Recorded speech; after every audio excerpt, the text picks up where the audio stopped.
Hello and welcome back to another episode of a Cozy Christmas podcast. My name is Art, and I'm your host today, and we are welcoming spring in all of its allergy season-ridden glory. Got a story for you that I'll be reading today, and it will likely be divided up into at least two parts for the month of April, and it'll tie into our reading prompt for the month as well.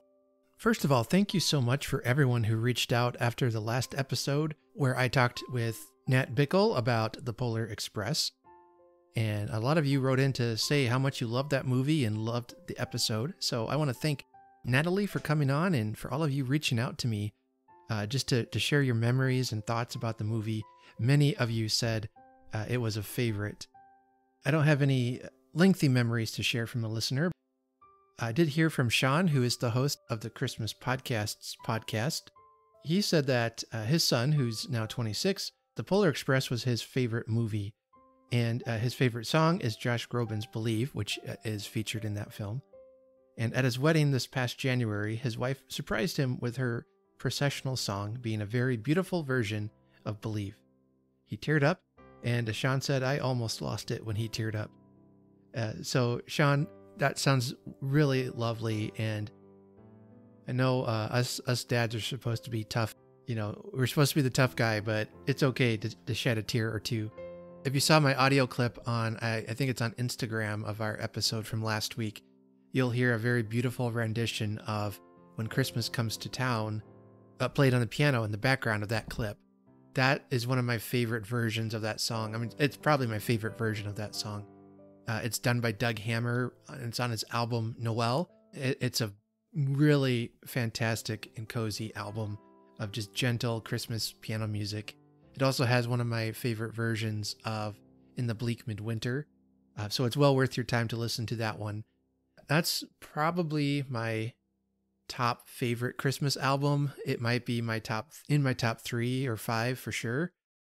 And so that's one I try to wait to listen to until it gets closer to the Christmas season, like, early November or so. You'll hear Doug Hammer's music played a lot if you listen to it on apps like Pandora. His music comes up a lot and things like that. But he has 2 Christmas albums that I know of, and both are fantastic. If you like that gentle piano music, it's good for background, it's good to read to, and it's good to have it like a dinner party or something. It's not distracting or anything, so I'd recommend that to you. But yeah, thanks again for just your feedback on that episode. I had a lot of fun putting that together, and Natalie again is just a wonderful guest, and I'm already trying to think of ways to get her back on the podcast. It was just a fantastic discussion, and I appreciate it.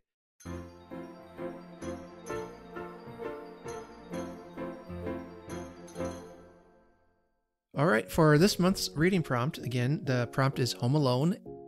You will have to read a book or story about somebody who has to overcome a challenge on their own or with a small group. I wasn't quite sure what I was going to read, but then I found this delightful story called The Burglar and The Blizzard by Alice Miller. But the Christmas is very light in this, in that it just happens on Christmas Eve and Christmas Day. But it reminded me a little bit of Home Alone. It tells the story of a man who comes home to find that his house is in the process of being burgled, and it's Christmas Eve, so he catches the burglar red-handed. What follows is a really amusing story of the burglar trying to talk his way out of it, explaining the situation to him about his sister and how she has been left back at his house in the middle of a blizzard. So that the man is trying to determine if this is a real threat or if the burglar is trying to get him to leave so that he can continue to rob his house. The ending was a bit unexpected. I absolutely loved it. And I thought this would probably fit the theme, or at least the spirit of Home Alone. I'm going to be reading that story today. And like I said, part 1 will be today and part 2 will be next week. So for our story today, again, is called The Burglar and The Blizzard by Alice Duer Miller. She was born on July 28th in 1874 and died on August 22nd, 1942. She's an American writer and was very politically active. in the American suffrage movement, wrote a really kind of snarky poem, and it's called Are Women People? And later it was added into a collection of poems under the same title. And these words helped inspire women who were engaged in the suffrage movement. And here's the poem. It has nothing to do with Christmas or even winter, for that matter, but I just thought it was amusing, so I'd share it with you. Father, what is a legislature? A representative body elected by the people of the state. Are women people? No, my son. Criminals, lunatics, and women are not people. Do legislatures legislate for nothing? Oh no, they are paid a salary. By whom? By the people. Are women people? Of course, my son, just as much as men are. I like that little exchange, that women are people only as long as it is politically expedient for them to be so. I laugh, but unfortunately, I feel like some things haven't changed in, the last 100 years. Unfortunately. That's just a little hint of the kind of wit that she has. And I think she'd be an author worth looking into, to reading more of what she wrote, especially if politics are your cup of tea. Let's get to our story. So go ahead and make yourself comfortable if you can. Settle in by the Christmas fire. And I'll read you The Burglar and the Blizzard by Alice Miller. Chapter 1. Jeffry Holland stood up and for the second time surveyed the restaurant in search of other members of his party, 2 fingers in the pocket of his waistcoat, as if they had just relinquished his watch. He was tall enough to be conspicuous and well-bred enough to be indifferent to the fact, good-looking in a bronzed, blonde, clean-shaven way, and branded in the popular imagination as a young and active millionaire. At a neighboring table, a man leant forward and whispered to the other men and women with him, "Do you know who that is? That is young Holland." "What? That boy? He doesn't look as if he were out of school." "No," said one of the women, elaborating the comment. "He does not look old enough to order dinner, let alone managing mines." "Oh, I guess he can order a dinner all right," said the first man. "He is older than he looks. He must be 26. "What do you suppose he does with all that money?" The first thing he did with it, at the moment, was to purchase an evening paper, for just then he snapped his fingers at a boy who promptly ran to get him one. "Well, one thing he does," answered the man who had first given information. "He has an apartment in this building upstairs, and I bet that costs him a pretty penny." In the meantime, Holland had opened his paper, scanned the headlines, and was about to turn to the stock quotations when a paragraph of interest caught his eye. So marked was the gesture with which he raised it to his eyes that his admirers at the next table noticed it and speculated on the subject of the paragraph. It was headed, "Millionaires' Summer Homes Looted," and said further, "Hillsborough, December 21st. The fourth in a series of daring robberies which have been taking place in this neighborhood during the past month occurred last night when the residence of C.B. Vaughn of New York was entered and valuable wines and bric-a-brac removed. The robbery was not discovered until this morning, when a shutter was observed unfastened on the second story. On entering, the watchman found the house had been carefully gone over, and although only a few objects seem to be missing, these are of the greatest value. The thief apparently had plenty of time and probably occupied the whole night in his search. This is the more remarkable because the watchman asserts that he spent at least an hour on the piazza during the night. How the thief effected an entrance by the second story is not clear. During the past 5 weeks, the house of L.G. Ines, T. Wilson, and Abraham Marheim have been entered in a manner almost precisely similar. There was a report yesterday that some of the Marheim silver had been discovered with a dealer in Boston, but that he could not identify the person from whom he bought them, further than that she was a young lady to whom they might very well have belonged. The fact that it was a young lady who disposed of them to him suggests the goods must have changed hands several times. The Marheim family is abroad, and the servants—" Here a waiter touched his elbow. "Mr. and Mrs. Vaughn have come, sir," he said. "Send up to my apartment and tell Mrs. May we are sitting down to dinner," returned Holland promptly, and advanced to meet the prosperous-looking couple approaching. "I'm afraid we are late," said the lady. "But can you blame us? Have you heard? We have been telegraphing to Hillsborough all the afternoon to find out what is gone." "You are not late. My sister has not come down yet. I was just reading about your robbery. Have you lost anything of value?" "Oh, I suppose so," said Mrs. Vaughn cheerfully, sitting down and beginning to draw off her gloves. "We had a Van Dyke etching and some enamels that have gone certainly, and Charlie feels awfully about his wine." "Yes," said Mr. Vaughn gloomily. "I tell you he's going to have a happy time with that champagne. It is the best I ever tasted." "Upon my word," said Jeffrey, "they are a nice lot of countrymen up there. 4 robberies and not so much as a clue." "You need not be afraid," said Mrs. Vaughn rather spitefully. "In spite of all your treasures, I don't believe any thief would take the trouble to climb to the top of your mountain." Holland's selection of a distant hilltop for his large place pleased no true Hillsboroughite. As an eligible bachelor, he was inaccessible, and as a property holder, he was too far away to increase the value of Hillsborough real estate by his wonderful lawns and gardens. Mrs. Vaughn's irritation did not appear to disturb Jeffrey, for he laughed very amiably and replied that he could only hope that the thief was as poor a pedestrian as she seemed to imagine, as he should not like to lose any of his things. And he added that in his opinion Vaughn ought to be starting for Hillsborough at once. "Pooh," said the gentleman. "I can't go with the market in this condition. Would lose more than the whole house is worth." "You would go duck shooting in a minute," said Holland, "and this would be a good deal better sport." Mr. Vaughn ignored this remark. "The thing to do," he said, "is to offer a reward, a big enough reward to attract some first-class detective." "All right," said Jeffrey readily. "I'll join you. Those other fellows ought to be willing to put up 1,000 apiece. That will be 5,000. Is that enough? We can have it in the papers tomorrow. What shall I say? $5,000 reward will be paid for information leading to the conviction, and so on. I'll go and telephone now."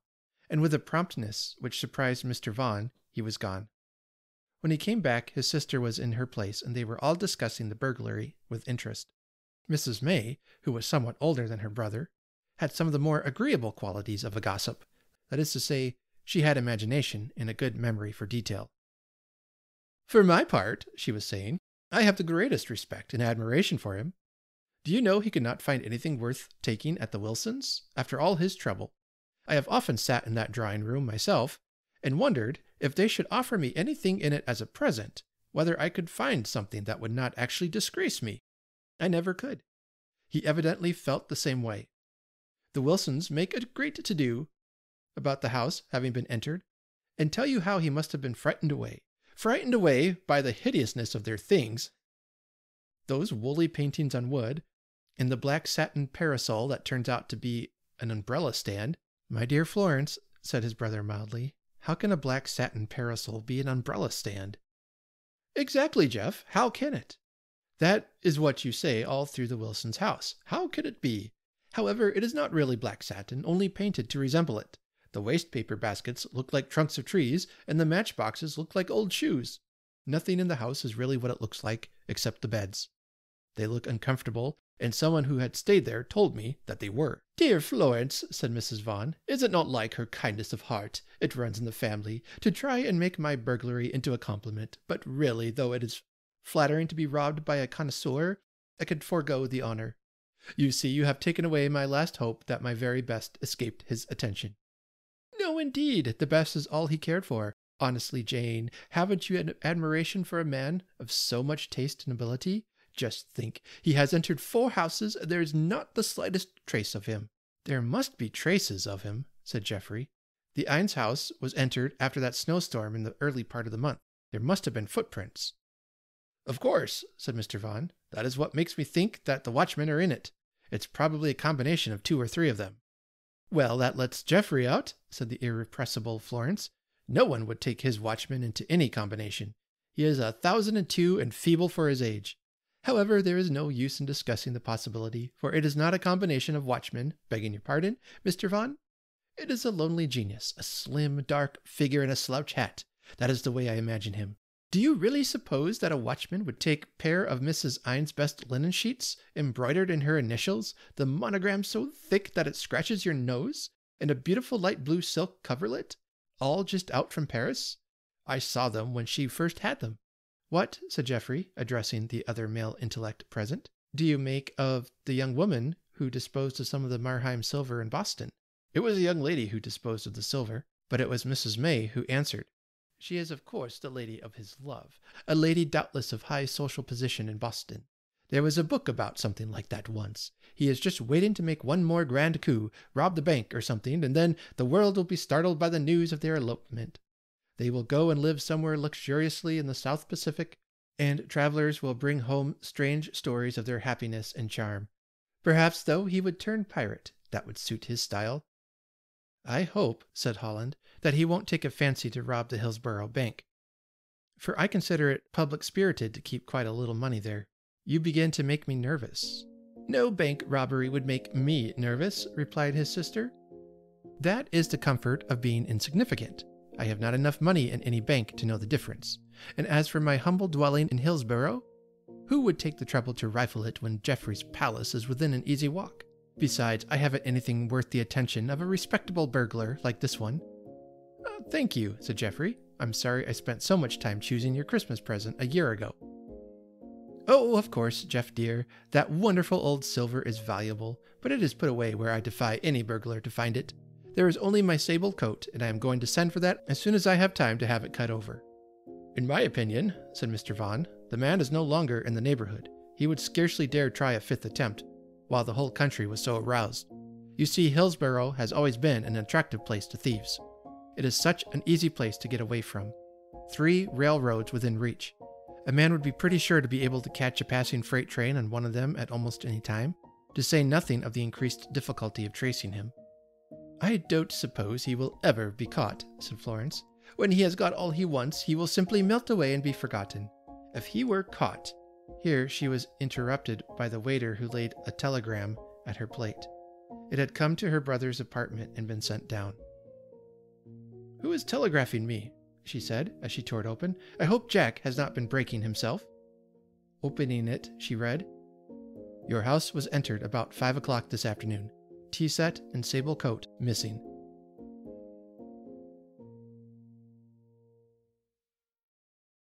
Chapter 2.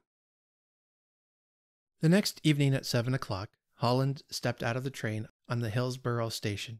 He wore a long fur coat, for the morning had been bitterly cold in New York, and though the snow was now falling in small, close flakes, the temperature had not risen appreciably, and a wild wind was blowing. He looked about for the figure of McFarlane, for he had telegraphed the old man to meet him at the train with a trap, but there was no one to be seen. The station, which in summer on the arrival of the express was a busy scene with well-dressed women and well-kept horses, was now utterly deserted except for one native who had charge of the mails. "Hello, Harris," Jeffrey sung out. "Is McFarlane here for me?" "I ain't seen him. Guess it's too stormy for the old man," Harris replied, dropping the mail bag into his wagon. "Then you've got to drive me out." "What, all the way to your place? No, sir. I guess it's too stormy for me, too." But Jeffrey at last, by the promise of 3 times what the trip was worth, induced Harris to change his mind. He stepped into the mail cart, and having stopped at the post office to leave the bag, and at the stable to change the cart for a sleigh, they finally set out on their 5-mile drive. "Guess you come up to see about Mr. May's house being robbed?" Harris hazarded before they had gone far. "You're a nice lot, aren't you?" returned Jeffrey. 5 robberies and not a motion to catch the thief." "Oh, I don't know. There is a big reward out today," said Harris, divided between pride in the notoriety and shame at the lawlessness of his native town. "Yes, but not by any of you." "Well, the boys did talk some of a vigilance committee, if any more houses was robbed." "They're going to wait for him to make up his half-dozen." "Well, to tell the truth," said Harris, "it seems like he only went for you city folks, and I guess the boys thought you could better afford to lose a few things than they could to lose their sleep. That's about the size of it." Jeffrey could not but laugh. "That's a fine-spirited way to look at it, I must say." "Well," returned Harris, who appeared to have need of the monosyllable in order to collect and arrange his ideas, "'tain't lack of sand exactly either, for most of the fellows here think it's a woman."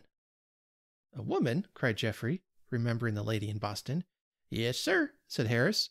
"A young woman. Look at the things took. What burglar would want sheets and a lady's coat? Besides, just before the first one happened, Will Brown, he was driving along up your way, and a young woman, pretty as a picter, Will said, slips out of the wood and asks for a lift. Well, Will takes her some 2 miles, and when they got to that piece of woods at the back of your place, she says of a sudden that she guesses she wants exercise and will walk the rest of the way. And out she gets, and no one has seen her since. Seems kinder strange, no house but yours within 6 miles, and you away." "It would have seemed quite as strange if I had been at home," returned Jeffrey, amused at his imputation. "Well," Harris went on, imperturbably, "you can't tell the rights of them stories. Will Brown, he's a liar, just like all the Browns. Still, this time he seemed to think he was telling the truth. Looks like we were going to have a blizzard, don't it?" When they reached the McFarland cottage, Mrs. McFarland appeared bobbing on the threshold. She was an old Scotch woman and covered all occasions with courtesy. It appeared that Holland's telegram had been duly telephoned from the office, but that her husband was down with the rheumatism, the second gardener dismissed, and the boy allowed to go home to spend Christmas, so that there had been no one to send. Jeffrey suggested that she might have telephoned to the local livery stable, and she was at once so overcome at her own stupidity that she could do nothing but bob and murmur until Jeffrey sent her away to get him something to eat. It was about 10 o'clock when he determined to take a turn about his house.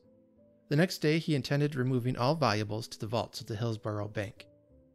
It was a long walk from the cottage, and Jeffrey, as he trudged uphill against the wind, was surprised to find how much snow had already fallen. He had expected to return to New York the next day, but now a fair prospect of being stalled on the way presented itself. It took him so much longer to reach the house than he had supposed, that he abandoned all idea of entering it. It stood before him grimly like a mountain of gray stone, its face plastered with snow. He walked around it, feeling each door and window to be sure of the fastenings. Once past the corner, the house sheltered him from the wind. He was conscious of that exhilaration snowstorms so often bring, while at the same time the atmosphere of desolation that surrounds all shut-up houses, even one's own, took hold of him. Unconsciously, he stopped and felt in his pocket for his revolver, and at the same moment, faintly, in the interior of the house, he heard a clock strike. The sound was not perhaps alarming in itself, yet it sounded ominously in Jeffrey's ears. He recognized, or thought he recognized, the bell. It was that of an old French clock he had bought, and had never had put in order. He had never been able to make it go, but once, touching it inadvertently, he had aroused in it a breath of life so that it had struck one, this same sweet piercing note. Who, he wondered, was touching it now? Jeffrey was one of those who act best and naturally without delay. Now he hesitated not at all. He had the keys of the house in his pocket, and he moved quickly toward a side door, which he remembered swung silently on its hinges. It was not so much that he believed that there was any one in the house. Perhaps to the most apprehensive, a burglar comes as a surprise. But he felt he had too good grounds for suspicion to fail to investigate. He unlocked the door without a sound. As he stepped within, doubt was put an end to by the patch of white light that, streaming out of the library door, fell across the passageway before him. He stooped down and took off his boots, and then cautiously approached the open door and looked in, knowing that darkness and preparation were in his favor. His caution was unnecessary, for his entrance had not been heard. The Hillsborough theory of the femininity of the burglar instantly fell to the ground. A man of medium size was standing before one of the bookcases, with his elbow resting near the clock. He was holding a volume in his hands with the careful ease of a book fancier. The man's back was turned so that a sandy head and a strongly built figure were all Jeffrey could make out. Had it not been for a glimpse of a mark on his face, he might have been a student at work. So intent did he appear that Jeffrey could not resist the temptation to make his entrance dramatic. Creeping almost to the other's elbow, revolver in hand, he said gently, "Fond of reading?" The man, naturally startled, made a surprisingly quick movement toward his own revolver, and had it knocked out of his hand with a benumbing blow. Jeffrey secured the weapon, and seeing the man's retreat, may be excused for supposing the struggle over. He underestimated his adversary's resources, for the burglar, retreating with a look of surrender, came within reach of the electric light, turned it off, and fled in the total darkness that followed. Jeffrey sprang to the switch, but the few seconds that his fingers were fumbling for it told against him. When he turned it on, the room was empty. The door by which the thief had gone opened on the main hall and not on the passageway, so that Jeffry still had time to secure the outer door. Next, he lit the chandelier in the hall, but its illumination told nothing. It was Jeffrey's own sharp ears that told him of light footsteps beyond the turn of the stairs. Here Holland recognized at once that the burglar had a great advantage. The flight of stairs from the hall reached the upper story at a point very near where the back stairs came up, while they descended to widely different places in the lower story, so that the burglar, looking down, could choose his flight of stairs as soon as he saw his pursuer committed to the other, and thus reached the lower hall with several seconds to spare. Fortunately, however, Jeffrey remembered that there was a door at the foot of the back stairs. With incredible quickness he turned off the light again, threw his boots upstairs in the ingenuous hope that the sound would give the effect of his own ascent, dashed around and locked the door at the foot of the stairs, and then at the top of his speed ran up the front stairs and down the back. The result was somewhat as he expected. The burglar had reached the door at the foot of the stairs, and finding it locked was halfway up again when he and Jeffrey met. The impetus of Jeffrey's descent carried the man backward. They both landed against the locked door with a force that burst it open. Jeffrey, on top and armed, had little difficulty in securing his bruised foe, and marching him back to the library where he now took the precaution of locking all the doors. Jeffrey, who had felt himself tingling with excitement and the natural love of the chase, now had time to wonder what he was going to do with his capture. He thought of the darkness, the storm, the absence of the two undermen, and the helplessness of the McFarlanes. Then he remembered the telephone, which, fortunately, stood in a closet off the library. He turned to the burglar. "Stand with your face to the wall and your hands up," he said, "and if I see you move, I'd just as lief shoot you as look at you." With which warning he approached the telephone and, still keeping an eye on the other, rang up Central. There was no answer. He rang again. 6, 7 times he repeated the process unavailingly. He tried the private wire to the McFarlane cottage with no better result. At this point, the burglar spoke. "Oh, what the devil," he said mildly. "I can't stand here with my hands over my head all night." "You'll stand there," replied Jeffrey with some temper, "until I'm ready for you to move." "And when will that be?" "When this fool of a Central answers." "Oh, not as long as that, I hope," said the burglar. "Because, to tell the truth, I always cut the telephone wires before I enter a house." There was a pause, in which it was well Jeffrey did not see the artless smile of satisfaction which wreathed the burglar's face. At length Jeffrey said, "In that case, you might as well sit down, for we seem likely to stay here until morning." He calculated that, by that time, Mrs. McFarlane, alarmed at his absence, would send someone to look for him, someone who could be used as a messenger to fetch the constable. To this suggestion the burglar appeared to acquiesce, for he sank at once into an armchair toward which Holland himself was making his way, knowing it to be the most comfortable for an all-night session. Feeling the absurdity of making any point of the matter, however, he contented himself with the sofa. "Take off your mask," he said as he sat down. "Oh, so I will, thank you," said the burglar, as if he had been asked to remove his hat, and with his left hand he slipped it off. The face that met Jeffrey's interested gaze was thin, yet ruddy, and tanned by exposure so that his very light, brilliant eyes flared oddly in so dark a surrounding. Above, his sandy hair, which had receded somewhat from his forehead, curled up from his temples like a baby's. His upper lip was long, and with a pleasant mouth gave his face an expression of humor. His hands were ugly, but small. They sat for some time without moving, the burglar engaged in bandaging the cut on his right hand with obvious indifference to Holland's presence, Jeffrey, meanwhile, studying him carefully. The process of bandaging over, the man reached out with his hand toward the bookcase and, selecting a volume of Sterne, settled back comfortably in his chair. Holland stared at him an instant in wonder, and then attempted to follow his example, but his attention to his book was much less concentrated than that of his captive, whose expression soon showed him to be completely absorbed. They must have sat thus for an hour before the burglar began to show signs of restlessness. He asked if it were still snowing and looked distinctly disturbed on being told it was. At last he broke the silence again. "You don't remember me, do you?" he said. Jeffrey slowly raised his eyes without moving.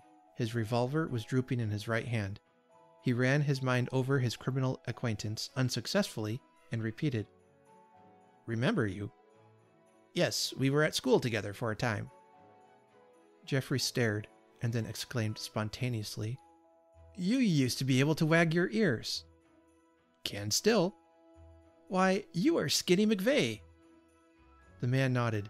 Neither was without a sense of humor, and yet saw nothing comic in these untender reminiscences. "I remember the masters all hated you," said Jeffrey. "But you were straight enough then, weren't you?" Again the man nodded.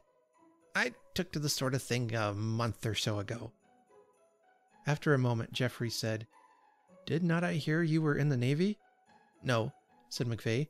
"I was at Annapolis for a few months. I had an idea I should like the Navy, but heavens above, I could not stand the academy. They threw me out. It seems I had broken every rule they had ever made. It was worse than state's prison." "Are you in a position to judge?" asked Jeffrey coolly.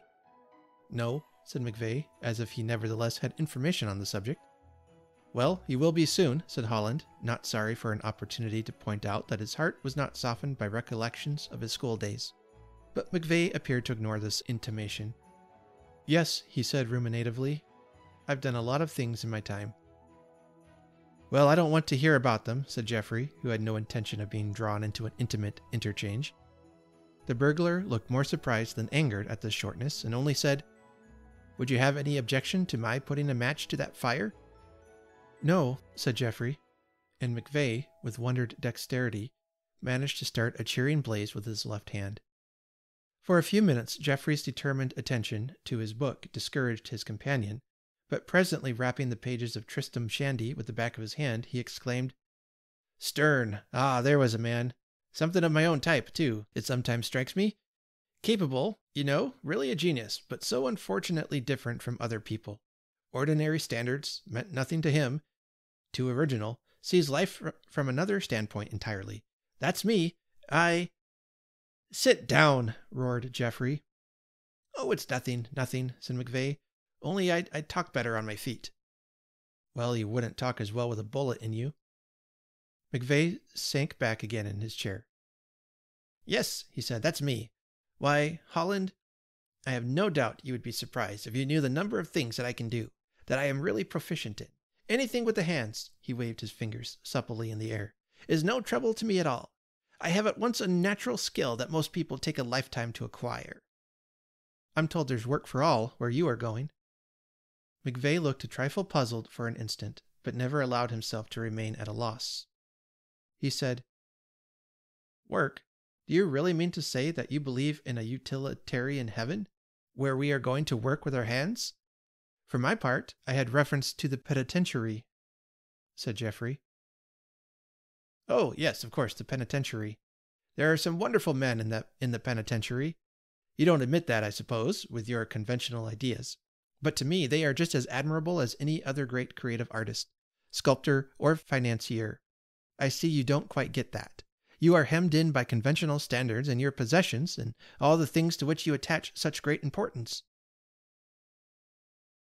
"I don't attach so much importance that I steal them from other people," said Jeffrey. "Philistine, Holland, Philistine! Is not anyone who has anything stealing from someone or other? Of course. But I see you don't catch the idea. Well, I dare say I would not either in your place. Rather think I would not. My sister is just the same way. Sweet girl, witty in her own way, but Philistine. She is so good as to be my companion, apparently on equal terms, in many ways my superior, but it would be impossible for me even to mention these ideas to her, ideas which are of the greatest interest to me." "I wonder," said Jeffrey, "how much of all this rubbish you believe?" McVeigh smiled with great sweetness. "I wonder myself, Holland. Still, it is undeniably amusing, and the main thing is that I enjoy life. A hard life, too, in many ways. Fate has dealt me some sad blows. Look at such a coincidence as your turning up tonight, of all nights in the year." "It was scarcely a coincidence. I came—" "Oh, I know. You came to see after your sister's things, but still, If you look at it a little more carefully, you will see that it was a coincidence that you should be, by nature, a man of prompt action. 9 men out of 10 in your place. Still, I'm not depressed. You cannot say, Holland, that I behave or talk like a man who has 10 years of hard labor before him, can you? I dare say you have never been thrown with a person who showed less anxiety. Yet, as a matter of fact, there is something preying on my mind. Something entirely aside from anything you could imagine. You don't tell me, said Jeffrey, who did not know whether to be most amused or infuriated by his companion's conversation. I am about to tell you, said McVeigh graciously. I am very seriously worried about my sister. In fact, I don't see that there is any getting away from it. You will have to let me go out for an hour or so and get her. Let you do what? Get my sister. She's living in a little hut in your woods, and I'm actually afraid she will be snowed up. It seems highly probable. Well then, I must go and get her. Jeffrey stared at him for a moment, and then said, You must be crazy. Because I am, answered McVeigh, as if the suggestion were not without an amusing side. Maybe I am, but that is not the point. Think of a girl, Holland, alone all night in such a storm. Now I put it to you. It is not a position in which you would leave your sister, is it? Jeffrey began a sentence and, finding it inadequate, contented himself with a laugh. There, you see, said McVeigh. It's out of the question. The place is draughty, too, though there is a stove. Do you remember the house at all? You would be surprised to see how nicely I fixed it up for her. No doubt I should, replied Holland, thinking of the Vaughan and Marheim valuables. It is surprisingly livable, but it is draughty, McVeigh went on. The truth is, I ought to have gone south, as I meant to do last week. But one cannot foresee everything. The winters have been open until Christmas so often lately. However, I made a mistake and am perfectly willing to rectify it. If you have no objection, I'll go and bring her back here. If you have any respect for your skin, you won't move from that chair. Oh, the devil, Holland, don't be so... He hesitated for the right word, not wishing to be unjust. So obtuse. Listen to that wind. It's cold here. Think what it must be in that shanty. Very unpleasant, I should think. More than that. Suffering, I have no doubt. Why, she might freeze to death if anything went wrong with the fire. It is not safe. It's a distinct risk to leave her. Let alone that a storm like this would scare any girl alone in a place like that. There is some danger to her life. Don't you see that? Yes, I see, returned Jeffrey. But you ought to have thought of that before you came burgling in a blizzard. Thought of it? Of course I thought of it. But I had no idea whatever of being caught. With old McFarlane laid up and the 2 boys away, it did seem about the safest job yet. There was a pause, for Jeffrey evidently had no intention of even arguing the matter, and presently McVeigh continued. Now you know you would feel badly tomorrow morning if anything went wrong with her, and you knew you could have helped it. Helped it? Said Jeffrey. What do you mean? Let you loose on the country for the sake of a story no sane man would believe? Well, returned McVeigh judiciously, perhaps you could not do that, but, he added brightly, you could go yourself. Yes, said Jeffrey, I could. Then I think you ought to be getting along.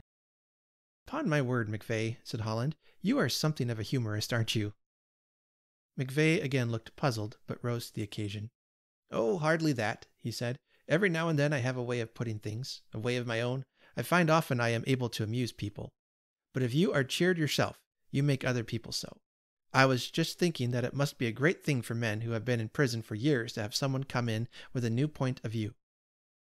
I'm sure you will be an addition to prison life. It's an ill wind, you know. It's an ill wind for my sister, literally enough. Come, Holland, you can certainly trust me. Do be starting. Why, what do you take me for? Said the exasperated Jeffrey. Do you really suppose that I am going, looking for a den of your accomplices in order to give you a chance to escape? Accomplices? Exclaimed McVeigh, and for the first time a shade of anger crossed his brow. Accomplices? I have no accomplices. Everything I do I think I am able to do alone. Still, he added, putting aside his annoyance, if you feel nervous about leaving me, I'd just as lief give you my word of honor to stay here until you come back. Your what? McVeigh made a slight gesture of his shoulders, as if he were being a good deal tried. Oh, anything you like, he said. I suppose you could lock me up in a closet. I don't think we need trouble to arrange the details, said Jeffrey dryly, but I'll tell you what I will do.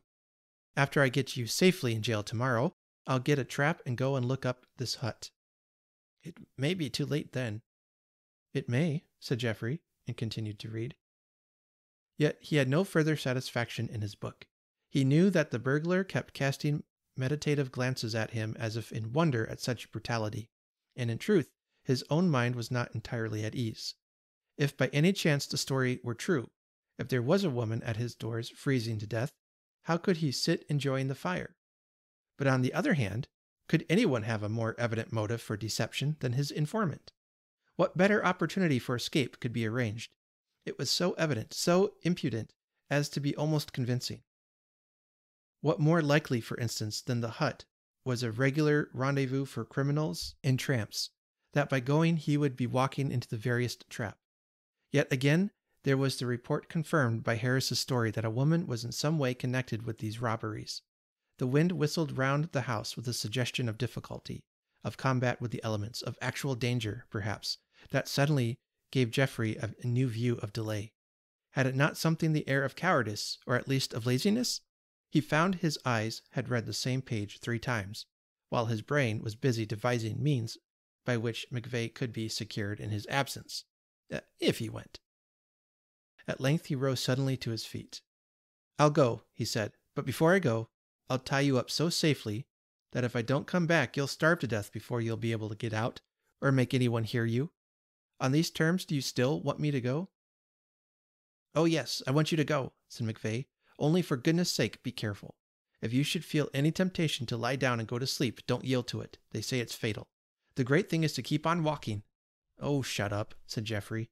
In view of the possibility that he was going to meet death at the hands of his fluent companion's accomplices, he found this friendly advice unbearable.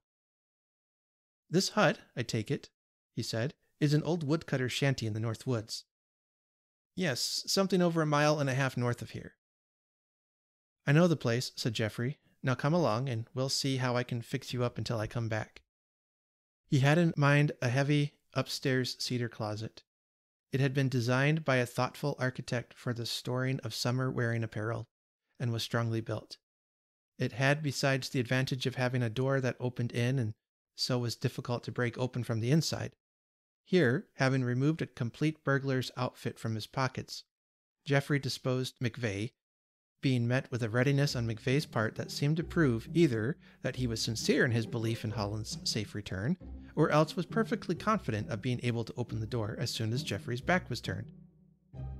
"But he'll find himself mistaken," Jeffrey murmured, as, having locked the door, he turned away. At this instant, a faint knocking was audible, and, gathering that McVeigh had some final instructions to give, Jeffrey again opened the door. "By the way," said the burglar, and for the first time a certain constraint, amounting almost to embarrassment, was discernible in his manner. "My sister has no idea about... It would be a great shock to her. In fact, you understand, she has not discovered exactly how our money comes to us." "Do you expect me to believe that?" asked Jeffrey. "I grant it does not sound likely," returned McVeigh, "and indeed would not be possible with any other man than myself. But I hit upon a pretty good yarn, worked out well every way. I told her..." "I don't want to hear your infernal lies." "But it might be convenient for you to know. I told her," McVeigh chuckled, "that I was employed as night watchman at Drake's paper mill. That, of course, kept me out all night, and she must think night watchmen get good wages." "That was just it. I told her Drake was an old friend of mine and just wanted an excuse to give me an allowance until he found me a better job. You see, I just lost a nice job in a bank." "I suppose it would be indiscreet to inquire why?"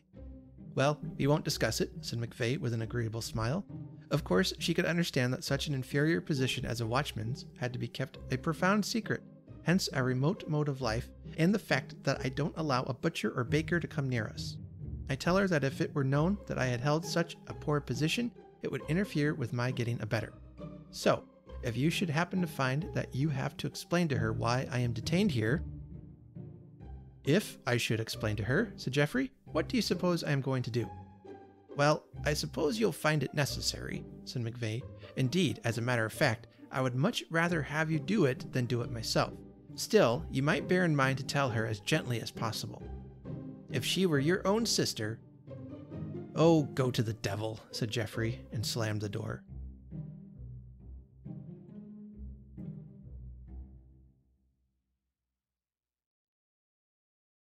All right, that's chapters 1 and 2 of The Burglar and The Blizzard. I'd love to know what you think of it so far.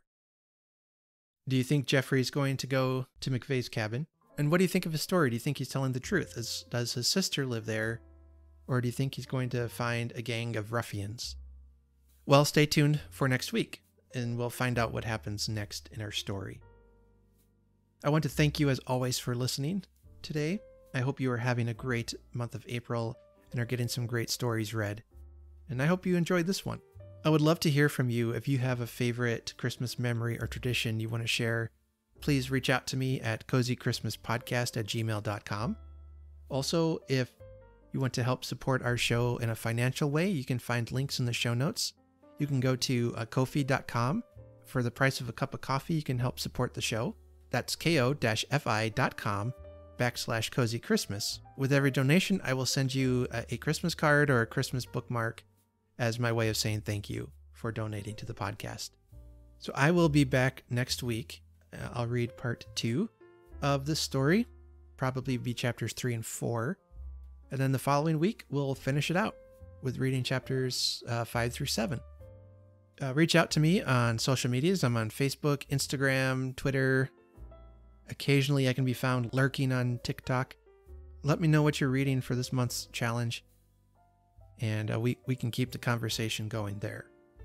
All right, so until next time, remember to be kind to each other and to do good, and let us honor Christmas in our heart and try to keep it all the year. Have a very Merry Christmas.